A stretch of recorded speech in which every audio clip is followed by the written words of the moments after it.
Kekasih, embusan udara dari pendingin ruangan menjadi satu-satunya alat yang menandakan jika penghuni kamar sedang berada di dalam.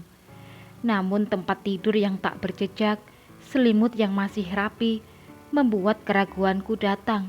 Aku meletakkan tas dan sepatu lalu menghambur ke kamar mandi.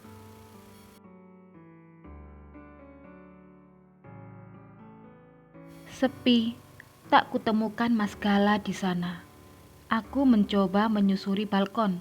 Lagi-lagi tak tampak wajah tampannya. Kaki kecilku beranjak menuruni tangga menuju kamar anak-anak. Kembali aku dibuat kecewa sebab tak ada siapa-siapa di sini. Bahkan anak-anak pun seakan menghilang.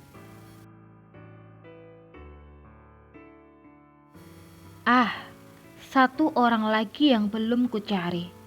Aku berbelok ke kiri, menuju kamar paling besar di lantai bawah ini. Setelah mengetuk hingga 5 kali dan tak ada satupun jawaban, aku memastikan jika sang penghuni kamar juga tidak ada.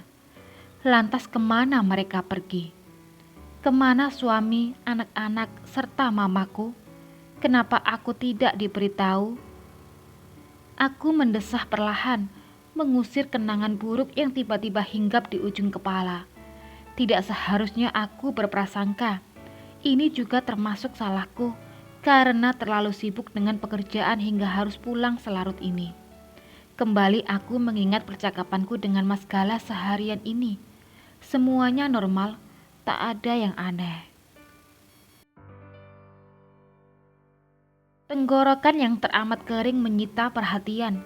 Aku segera berotasi ke dapur mengambil segelas air. Kedua kaki seketika membatu, manakala terdapat seikat bunga mawar berwarna peach dengan lilin yang menyala di sampingnya tergeletak manja di atas meja. Untuk istriku tercinta, Anila Rista Swadina, I love you. Dari suami super gantengmu, Manggala Widyatmaka.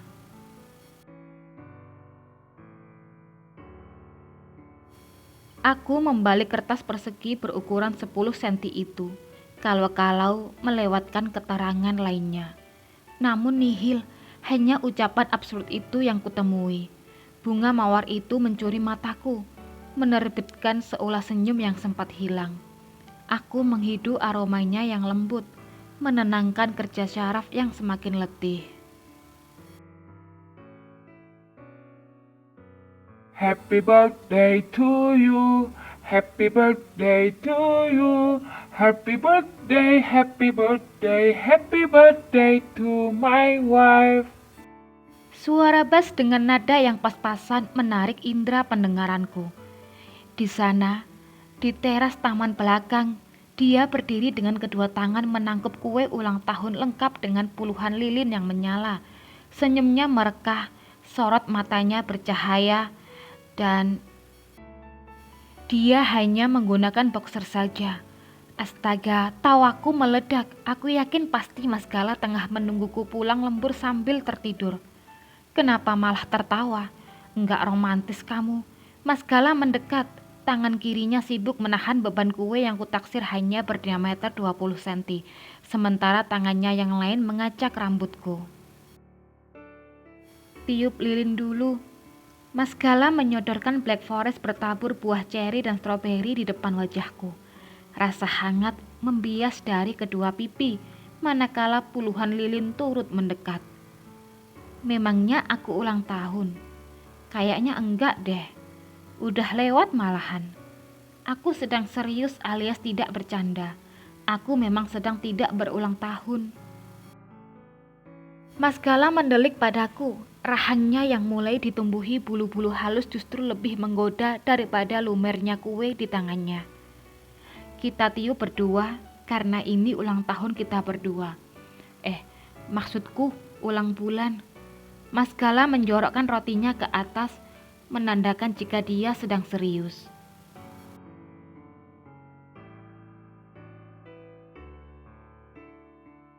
Pokoknya, hari ini tepat 6 bulan kita menikah. Apalah itu namanya? Oh, aku menutup bibir.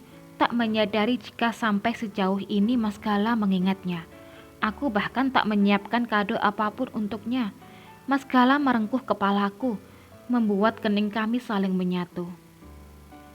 Make a wish. Kami saling terpejam, menyuarakan rangkaian kalimat pengharapan kepada Tuhan. Hingga perlahan, kecupan di kening menyadarkanku. Kami lantas meniup lilin bersama-sama. Mau makan langsung atau disimpan dulu? Mas Gala menggandengku masuk ke dalam rumah. Aku segera mengambil alih kue yang dia bawa dan meletakkannya ke dalam kulkas. Besok saja dimakan rame-rame. Oh iya, anak-anak sama mama kemana? Kok sepi? Mama kebetulan sedang ada arisan ke Malang. Asya ngamuk minta ikut sekalian jalan-jalan ke Jatim Park katanya. Akhirnya mama pergi ngajak anak-anak.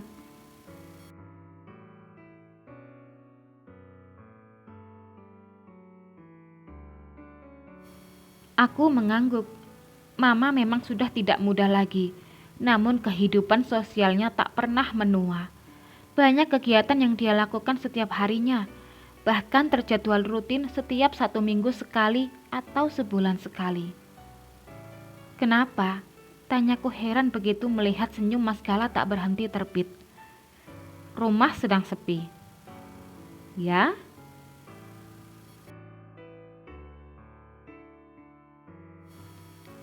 Sudah malam, udara semakin dingin. Bisa langsung diperjelas saja Pak Gala? Aku sengaja menggodanya karena aku sudah paham kemana arah pembicaraan ini.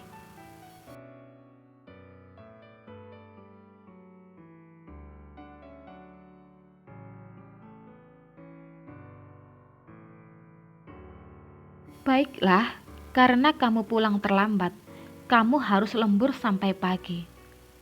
Kalau boleh tahu, di mana Pak saya lemburnya? Mas Gala memang tipikal orang yang tak sabaran.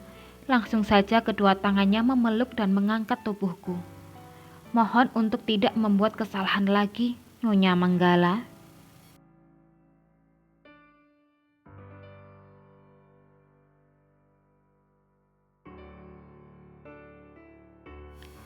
Siapa yang bilang akhir dari perjuangan cinta seseorang adalah pernikahan?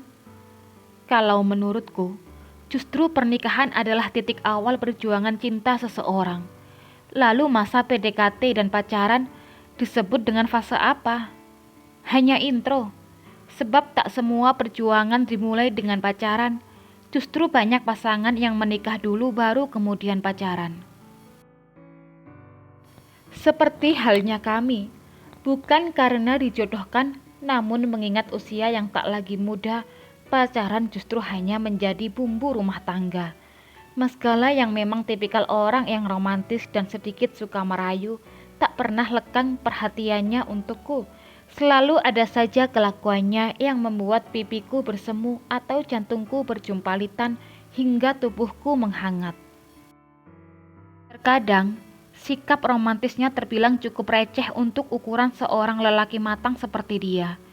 Bayangkan saja, dia selalu menjajalkan permen mint yang bungkusnya bertuliskan kata-kata romantis di dalam tas kerjaku. Ketika aku sedang sibuk, Mas Gala tahu-tahu mengirimkan perhatian-perhatian kecil melalui pesan singkat, seperti jangan lupa makan, jangan lupa bersender agar punggung tidak capek, atau jangan lupa pulang ke rumah. Apa Manggala masih lama pulang nyaris?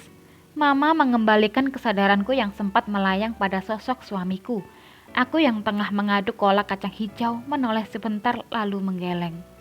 Rista enggak tahu mah. Tadi sih Mas Gala bilangnya pulang agak telat. Ada meeting kali mah.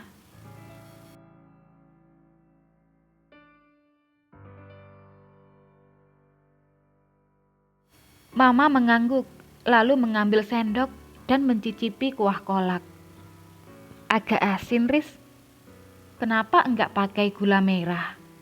Mama mengoreksi kolak buatanku yang mungkin rasanya sedikit aneh di lidahnya. Rista lebih senang pakai gula putih, Ma. Gurihnya santan jadi lebih terasa.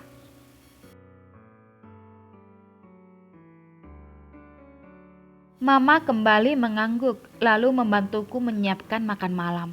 15 menit kami sibuk menata dan memindahkan aneka masakan. Asya datang setelah selesai bermain boneka Barbie di kamarnya, sendirian. Sedangkan Baya, bocah itu masih asyik bermain PS.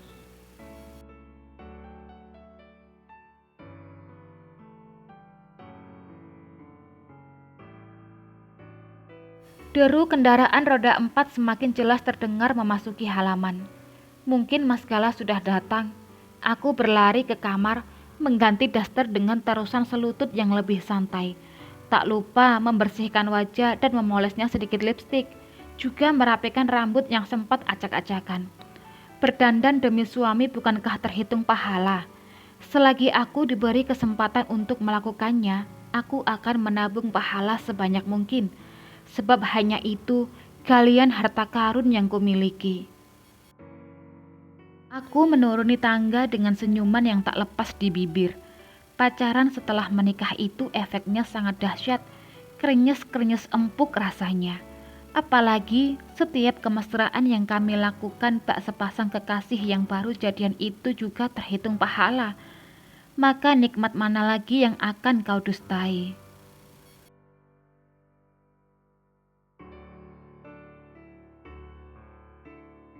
Riuh suara di ruang tamu mengalihkan tamasya otakku. Ada apa di sana? Kakiku yang mungil semampai berjalan setapak demi setapak menyusuri marmer yang dingin. Lengkingan tawa Baya semakin membuatku penasaran. Pasalnya, selama aku menjadi bundanya, tak pernah sekalipun aku mendengar dia tertawa lepas seperti itu. Tunggu.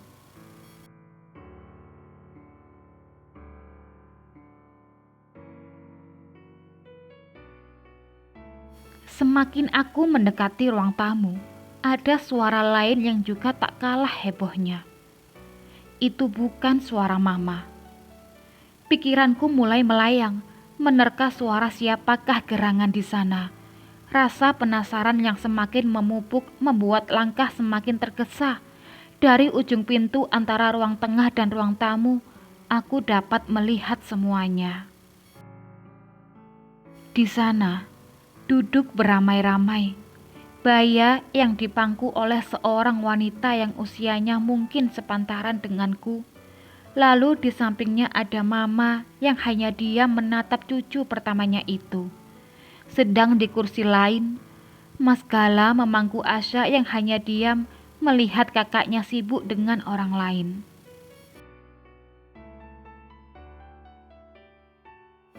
Mas Gala yang pertama menyadari kedatanganku segera memindahkan Asya dan berjalan mendekat. Matanya tak melepasku sama sekali. Mas Gala memelukku lalu mencium keningku. Dia kemudian menggandeng tanganku dengan erat, sangat erat sekali bahkan sampai aku meringis kesakitan. Mas Gala menuntunku untuk duduk di sampingnya. Tangan kanannya masih setia menggenggam tangan kiriku, membuat dua orang dewasa di hadapanku beralih menatapku. Riz, kenalkan ini Kasih, mamanya anak-anak.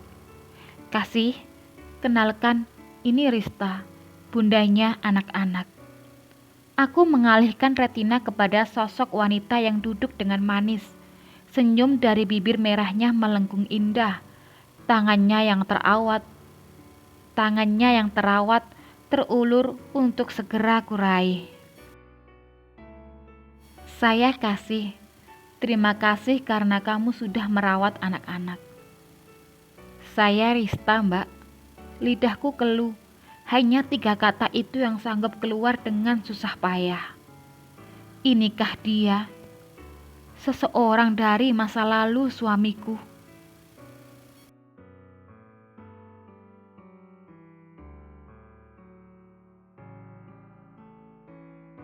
Maaf, jadi membuat kamu dan Mama menunggu. Tadi Gala ku minta untuk menjemput di Juanda, lalu kami ngobrol dan makan sebentar sampai lupa waktu. Mataku mengerjap sempurna. Ada apa ini? Kenapa Mas Gala tidak memberitahuku kalau dia akan menjemput mantan istrinya? Kenapa harus berdusta dengan alibi lembur? Aku menatap wajah suamiku yang hanya menunduk sedari tadi. Percuma juga meminta penjelasannya sekarang. Toh ini akan semakin memancing orang ketiga untuk masuk. Oh, tidak apa-apa Mbak. Mas Gala tadi sudah pamit kok. Apakah aku salah? Tolong katakan. Aku tidak mau rumah tanggaku kembali terusik, apalagi dari seseorang yang sudah dianggap sebagai masa lalu. Ah, benarkah? Kalau begitu syukurlah, aku bisa lega. Soalnya dari tadi muka Gala kusut terus. Kasih tertawa sambil menutup mulutnya dengan tangan kiri. Ngomong-ngomong, jangan panggil Mbak. Bukankah kita sepantaran? Panggil Kasih saja. Satu fakta lagi. Oh iya, Ma. Aku nginep di sini ya. Mau nginep di hotel sebenarnya. Tapi Gala bilang, Baya kangen berat sama aku. Boleh ya, Ma? Yang ditanya justru menatapku, meminta persetujuanku. Ingin sekali aku berteriak jangan. Tapi saat kutatap binar yang menguar di mata Baya, aku tak sanggup mencuri kebahagiaannya. Boleh kok, Mama bersuara setelah aku mengedipkan mata padanya. Yeay, kalau gitu Mama tidur di kamar Baya ya. Lihatlah, salahkah aku membiarkan anakku mereguk kebahagiaan yang jarang sekali dia terima?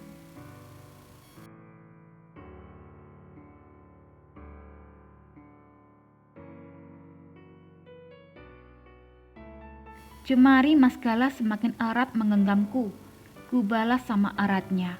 Aku bisa sayang. Ristamu yang sekarang adalah Rista yang kuat. Bukan lagi Rista yang seremah rengginang.